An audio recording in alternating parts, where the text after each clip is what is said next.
three levels that we can live our lives from.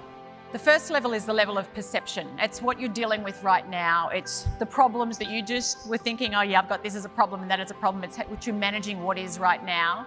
Then the level of probability. This is what's coming, what the future is probably going to look like. It's the default future. That's what, whether it's the sales numbers or growth targets, etc. It's what you estimate and forecast is going to be happening. And the final level, that people who really operate at the highest level operate from what I call a place of an invented future. What is it you would really love to create?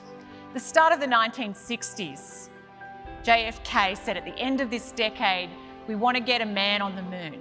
And a lot of people thought that was pretty crazy. I mean, wow, it's right up there. Yet, in enlarging the context of what other people saw was possible, he rallied the brightest minds and, of course, got men on the moon. Now, for you, as you think about your future, as you think about where you want to be 1 year from now, 3 years from now, 5 years from now, what is an invented future that lights you up? What's something that inspires you? For you in your job, in what you have to do every day, if you're in a position where you're leading others, and the fact is, you're all leading others.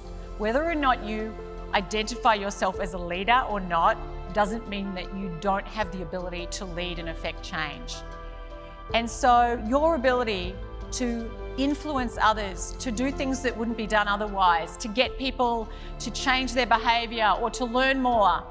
John Quincy Adams once said, if what you do inspires others to learn more, to do more, to dream more, or to become more, you are a leader. And every one of you has that opportunity every day. And you do that best when you are inspired yourself by the future that you want to live into, by an invented future, not one that's just the default as you go through the motions. A study in the UK found that 97% of people identified themselves as being in autopilot every day with different things they do. Who here has ever driven to work and you can't remember how you got there? You just know you got in the car and you got out the other side and you go, I don't even remember the trip. That's just in autopilot. But as we go through life sometimes, we can get into this autopilot mode where we're going through the motions. We're just doing what we've done because we've done it before. It's more and more of the same. And it actually keeps us from stepping back and going, well, what is it that maybe would be the most effective thing to do? Think about Pareto's principle. 20% of the activity produces 80% of the outcomes. And yet we naturally just get pulled into this autopilot. So I want you for a moment just to think about what's an invented future 12 months from now. If you had really accomplished something that was really inspiring to you, if you had been really playing it big, showing up fully, engaging in big conversations, challenging yourself, what would you love to have accomplished? What would you have done more of?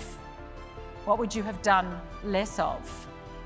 And if you were all pulling together, working toward a shared common vision of what is possible, imagine what you could accomplish with everyone pulling together in the same direction.